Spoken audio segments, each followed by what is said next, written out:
आज के लेक्चर का टॉपिक है गयासुद्दीन बलबन 1266 से 1287 ईस्वी। सर्वप्रथम देखेंगे बलबन का प्रारंभिक जीवन। तथाकथित दास वंश के इस विख्यात सुल्तान के प्रारंभिक जीवन के बारे में विस्तृत जानकारी नहीं मिल पाई है। उसका जन्म तुर्किस्तान में अल्बारी जाति के एक सरदार के यहाँ हुआ था। उसका पिता 10,000 परिवारों का खान था, परंतु किशोर अवस्था में वह मंगोलों के हाथों में पड़ गया और उन्होंने एक दास के रूप में उसे बगदाद के ख्वाजा जमालुद्दीन बसरी को बेच दिया। 1232 में ख्वाजा दिल्ली आया और इल्तुतमिश ने बलबन को खरीद लिया। अपनी योग्यता और स्वामी भक्ति से बलबन ने इल्तुतमिश का ध्यान आकर्षित कर लिया और इल्तुतमिश ने उसे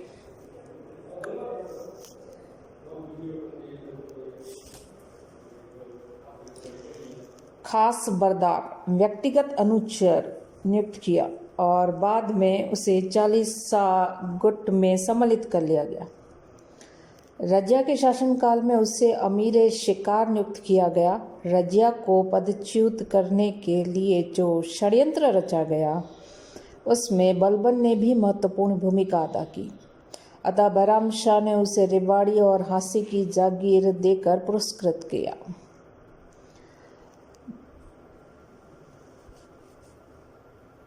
1245 ईस्वी में मंगोल आक्रमण के विरुद्ध उसने शाही सेना का शानदार संचालन किया और मंगोल बिना लड़े ही भाग गए। सुल्तान मसूद शाह को पदच्युत करके नसरुद्दीन को सुल्तान बनाने की योजना उसी ने तैयार की थी। अतः नसरुद्दीन के शासनकाल में वह उन्नति के शिखर पर पहुंच गया और उसकी मृत्यु के बाद वह गयासुद्दीन की उपाधि के साथ दिल्ली के सिंहासन पर बैठा। बलबन की समस्या यह ठीक है कि जब बलबन सुल्तान बना तो किसी ने उसका विरोध नहीं किया, परंतु सुल्तान पद को बनाए रखना आसान नहीं था, क्योंकि समूचे देश में विद्रोह का वातावरण फैला हुआ था और ताज की प्रतिष्ठा गिर चुकी थी। यद्यपि लगभग 20 वर्षों तक शासन सत्ता उसी के पास रही थी, फिर भी वह अपनी इच्छा अनुसार कार्य नहीं कर पाया था। उस पर सुल्तान का अंकुश तथा अन्य तुर्की सरदारों के विरोध का भय भी था। यही कारण है कि सुल्तान बनते ही उसे अनेक प्रकार की समस्याओं को हल करने की तरफ ध्यान देना पड़ा। उसके सामने जो चैलेंजेस थे, समस्याएं थी, वह थी उसमें सर्वप्रथम आती है सल्तनत का लड़खड़ाता हुआ आर्थिक ढांचा। इल्तुतमिश की मृत्यु के बाद बार बार होने वाले विद्रोह तथा सुल्तानों के पतन से राज्य की आर्थिक स्थिति बिगड़ चुकी थी।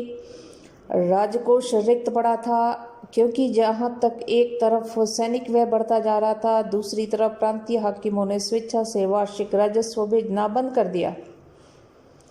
इल्तुतमिश के कई उत्तराधिकारियों ने भोग विलास पर काफी धन व्यय कर दिया था। बर्नी लिखता है कि राजकीय कोष खाली हो गया था, शाही दरबार में धन तथा घोड़ों का अभाव हो गया था। बलबन की दूसरी समस्या देखें तो वह थी 40 गुट की शक्ति का अंत करना, क्योंकि यह गुट विघटनकारी शक्तियों का नेतृत्व करने लगा था। इल्तुतमिश की मृत्यु के बाद सुल्तानों को बनाने बिगाड़ने में इसी दल ने प्रमुख भूमिका अदा की थी।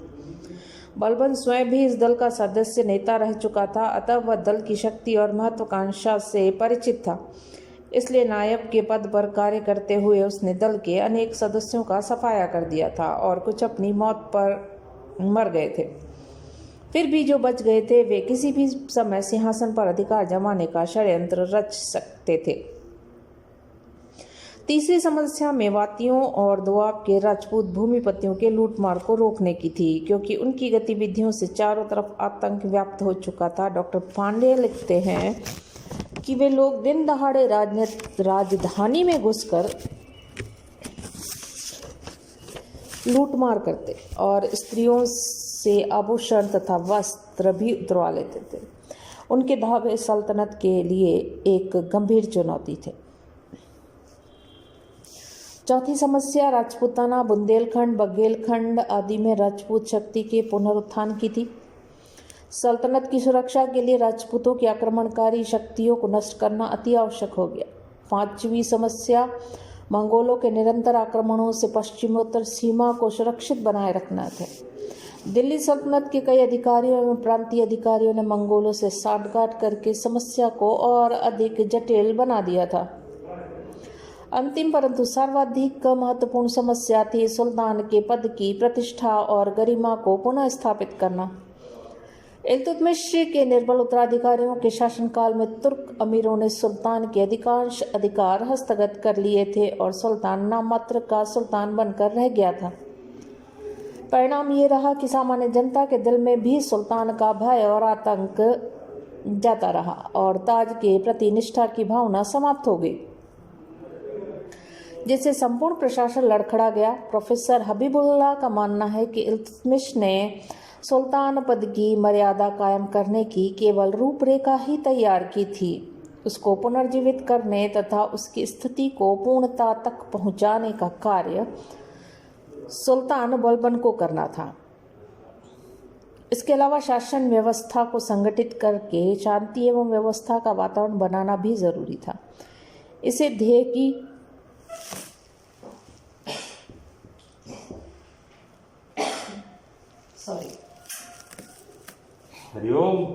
शांति इस ध्येय की प्राप्ति के लिए साम्राज्य नीति को त्याग कर मौजूदा साम्राज्य को ही संगठित करने का प्रयास किया।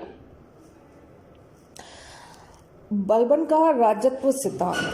ताज की गरिमा को पुनः स्थापित करने के लिए बलबन को राजत्व के नए सिद्धांत को प्रतिपादित करना पड़ा। उसका नया सिद्धांत बहुत ही सरल था। उसका विश्वास था कि सुल्तान में ईश्वरीय ज्योति विद्यमान रहती है और हजरत साहब के बाद सुल्तान का पद ही सर्वोपरि है। इस सिद्धांत के पीछे उसका मूल ध्येय एक सर्वप्रभुत्व संपन्न स्वेच्छाचारी निरंकुश शासन की भांति शासन करने की अभिलाषा थी। इसलिए उसने सुल्तान में असाधारणीय ईश्वरीय व्यक्तित्व को आरोपित करके उसे सामान्य जन से भिन्न एवं ओजपूर्ण व्यक्तित्व प्रदान किया, ताकि धर्म में विश्वास रखने वाली जनता उसके आदेशों का आंख मूंद कर पालन करती रहे। उसने सिद्धांत का सहारा मात्र ही लिया, अपितु अपने जीवन में व्यवहारिक रूप से उतारने का भी प्रयास किया। बलबन के राजत्व सिद्धांत के अनुसार ईश्वरीय उच्चवंशीय लोगों को ही शासन सत्ता सौंपता है। इसलिए उसने स्वयं को तुराल के प्रसिद्ध राजवंश का वंशज घोषित किया। अपने शासनकाल में उसने केवल उच्चवंशीय लोगों को ही महत्वपूर्ण पदों पर नियुक्त किया और अपने आप को सामान्य लोगों से दूर रखने का प्रयास। उसने अपने चारों तरफ गंभीरता और शिष्टता का वातावरण खड़ा किया। अपने पारिवारिक जीवन में भी उसने ऐसा ही किया। जब भरे दरबार में उसे अब उसके बड़े पुत्र की मृत्यु की सूचना दी गई तो वह विचलित नहीं हुआ और राजकार्य को जारी रखा। लेकिन इसका अर्थ ये नहीं है कि वह एक कठोर, क्रूर और निरंकुश शासक था और किसी भी सत्ता से नहीं डरता था। वह ईश्वर तथा पैगंबर से भय खाता था। वह प्रजा के प्रति, अपने कर्तव्यों के प्रति सजग था। उसने 4 बातों पर जोर दिया। प्रथम, सुल्तान को ईश्वर से डरना चाहिए और जनकल्याण का हमेशा ध्यान रखना चाहिए। द्वितीय, सुल्तान को अपने राज्य से डरना चाहिए। सुल्तान को अपने राज्य में घूसखोरी, धोखाधड़ी, चोरी, डकैती आदि का दमन करना चाहिए और अपराधियों को सख्त सजा देनी चाहिए। शासन के महत्वपूर्ण पदों पर बुद्धिमान, ईमानदार और ईश्वर में आस्था रखने वाले नागरिकों को ही नियुक्त करना चाहिए। चौथा, सुल्तान को निष्पक्ष न्याय प्रदान करना चाहिए। बलबन एक धर्मनिष्ठ व्यक्ति था और उसके मन में धर्माचार्यों के प्रति गहरा सम्मान था। फिर भी वह धर्म को राजनीति से पृथक करना चाहता था। वह इस बात के पक्ष में नहीं था कि धर्म के नेता लोग राजनीति में हस्तक्षेप करें। वह धार्मिक मामलों तक ही उनके अधिकारों को सीमित रखना चाहता था। कुल मिलाकर उसके राजत्व सिद्धांत का सार इस प्रकार था कि प्रथम देखें तो पहला, सुल्तान ईश्वर का प्रतिनिधि है। दूसरा, सुल्तान के अधिकार असीमित है। तीसरा, ताज को गौरवमय होना चाहिए। चौथा, सुल्तान को हमेशा अपने कर्तव्यों के प्रति सजग रहना चाहिए। फिफ्थ, जरूरत पड़ने पर रक्त और लोह की नीति अपनानी चाहिए। सिक्स्थ, सांस्कृतिक उन्नति को प्रोत्साहन देना। सेवंथ, निष्पक्ष न्याय प्रदान करना। एट्थ, काफिरों का उन्मूलन कर धर्म का प्रचार प्रसार करना। नाइन्थ, राजनीति को धर्म से अलग रखना। 10th, स्वयं के चरित्र को शुद्ध रखना। 11, जन कल्याण के लिए प्रयत्नशील रहना। 12, उच्च वंशीय लोगों को ही प्रशासन के महत्वपूर्ण पदों पर नियुक्त करना। केंद्रीय शासन को सुदृढ़ बनाना। केंद्रीय शासन को सुदृढ़ बनाने की दृष्टि से बलबन ने समस्त अधिकार सीधे अपने अधिकार में ले लिए, क्योंकि उसका विश्वास था कि जो सुल्तान अपने कार्यों को दूसरों के जिम्मे दे देता है उसका शासन शीघ्र ही अव्यवस्थित हो जाता है। इस मामले में उसने अपने प्रांतीय सूबेदारों पर भी कठोर नियंत्रण रखा और शाही आदेशों की अवहेलना करने वालों के विरुद्ध सख्त कार्यवाही की जाती। केंद्रीय शासन के विभागों के बारे में ठोस जानकारी नहीं मिलती, परंतु अनुमान किया जाता है कि पहले की भांति वजीर, आरिज ममालिक, दीवान इंशा और दीवान रसालत जैसे मंत्री तो रहे ही होंगे, परंतु इनमें से कोई भी नीति निर्माता नहीं था। प्रत्येक को बलबन द्वारा निर्धारित नीतियों के अनुसार ही काम करना पड़ता था।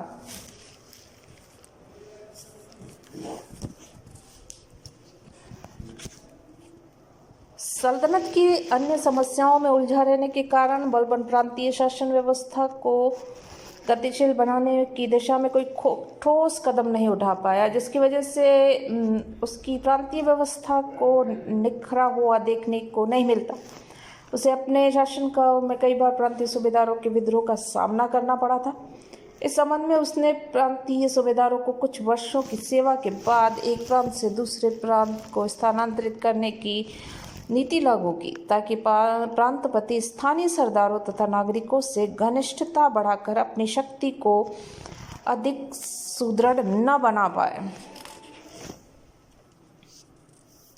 बलबन ने अपने राजत्व के सिद्धांत का पालन करते हुए इस बात का विशेष ध्यान रखा कि किसी निम्न वंशीय व्यक्ति और किसी अयोग्य व्यक्ति को महत्वपूर्ण पद पर नियुक्त न होने दिया जाए। उसकी निगाह में हिंदुओं को तो निम्न पदों पर भी नियुक्त नहीं किया जाना चाहिए था। महत्वपूर्ण पदों पर नियुक्ति किए जाने वाले लोगों के बारे में वह स्वयं पहले अच्छे से जांच पड़ताल करता और उसके पश्चात ही केंद्रीय शासन की गरिमा पूर्ण कायम हो और उसकी अवज्ञा करना संकट का न्योता देना होता था। सेना का पुनर्गठन। बलबन बहुत ही अनुभवी शासक था। वह इस बात को अच्छी तरह समझता था कि दिल्ली सल्तनत की जड़ें अभी मजबूत नहीं हैं। सुरक्षा के लिए एक शक्तिशाली सेना की आवश्यकता है और इसी के चलते इल्तुतमिश के समय के अधिकांश सैनिक या तो मर चुके थे अथवा अधिक आयु की वजह से सैनिक सेवा के लिए बेकार हो चुके थे। मृत सैनिकों के वंशजों तथा वृद्ध सैनिकों ने सेना के मुंशियों से साठगांठ करके सैनिक सेवा के बदले में दी गई जागीरों पर कब्जा कर रखा था। बलबन इस प्रकार की स्थिति सहन करने को बिल्कुल तैयार नहीं और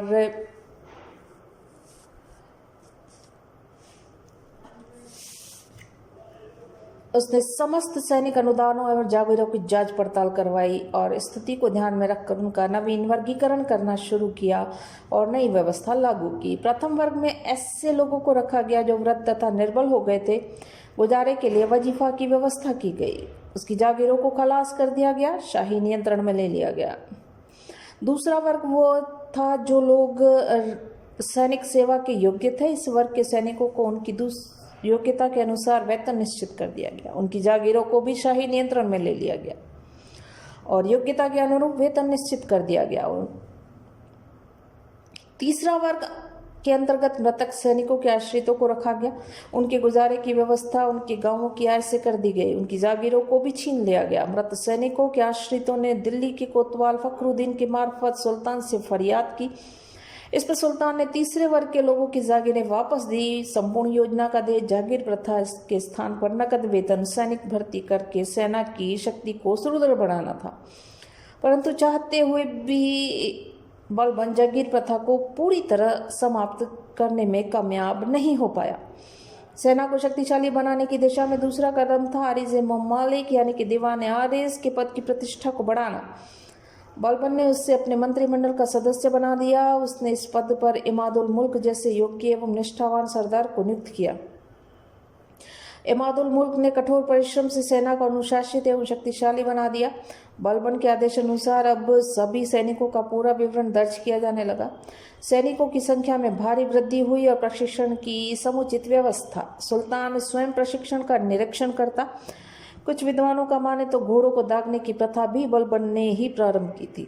सल्तनत की सुरक्षा में दुर्गों का भी योगदान महत्वपूर्ण स्थान है, बलबन के पूर्व किसी भी शासक ने इस व्यवस्था को सुधारने के ऊपर ध्यान नहीं दिया था। बलबन ने पुराने दुर्गों की मरम्मत करवाई, अनेक नए दुर्गों का निर्माण, नए दुर्गों में मार्गों पर बनवाए गए नए दुर्ग उन मार्गों पर बनवाए गए जहां से मंगोल आया करते थे। ऐसे दुर्गों में कंफिल, पथियाली, भोजपुरी मुख्य थे। दुर्गों की सुरक्षा के लिए वे स्वामी भक्त सेना नायकों के अंतर्गत चुने हुए सैनिक नियुक्त किए गए। दीर्घ घेराबंदी का सामना करने की दृष्टि से दुर्गों में पर्याप्त मात्रा में रसद सामग्री भी रखी गई, जिससे कि सैनिकों का मनोबल बढ़ाया जा सके। नेक्स्ट आती है न्याय व्यवस्था। सुल्तान पद की गरिमा को स्थापित करने के लिए बलबन ने निष्पक्ष न्याय व्यवस्था और कठोर दंड विधान का आश्रय लिया। उनकी न्याय प्रियता के कुछ उदाहरण इस प्रकार है। बदायूं के सूबेदार मलिक बकबक, जो कि सल्तनत का प्रमुख अमीर था, ने सत्ता कर अपने एक नौकर को मरवा दिया। जब नौकर की विधवा ने बलबन को फरियाद की तो जांच पड़ताल हुई। बकबक को अपराधी पाया गया। बलबन ने आदेश दिया कि मलिक बकबक को विधवा के सामने कोड़ों से पीट पीट कर मार दिया जाए।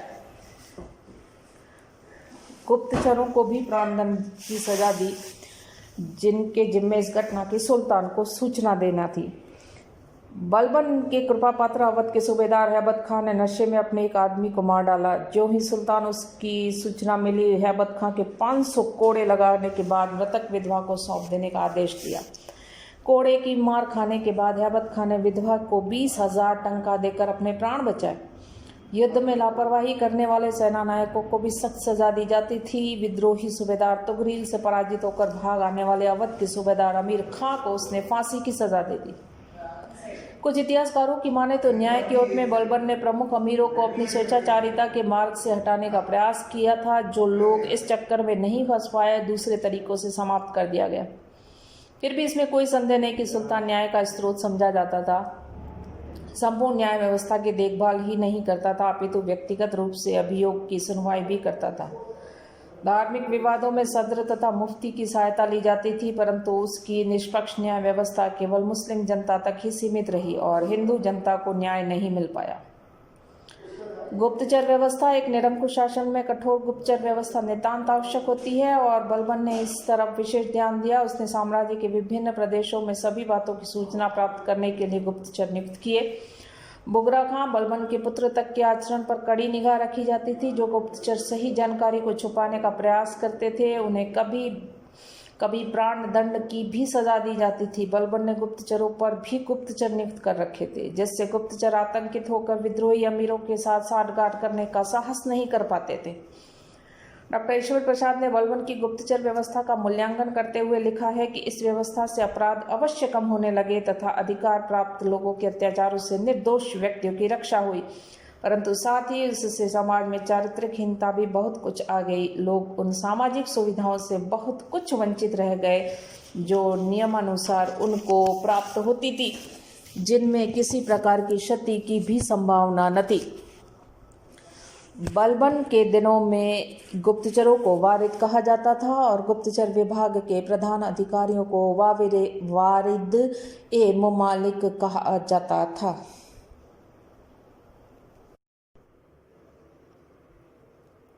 आज के लेक्चर का टॉपिक है गयासुद्दीन बलबन 1266 से 1287 ईस्वी। सर्वप्रथम देखेंगे बलबन का प्रारंभिक जीवन तथा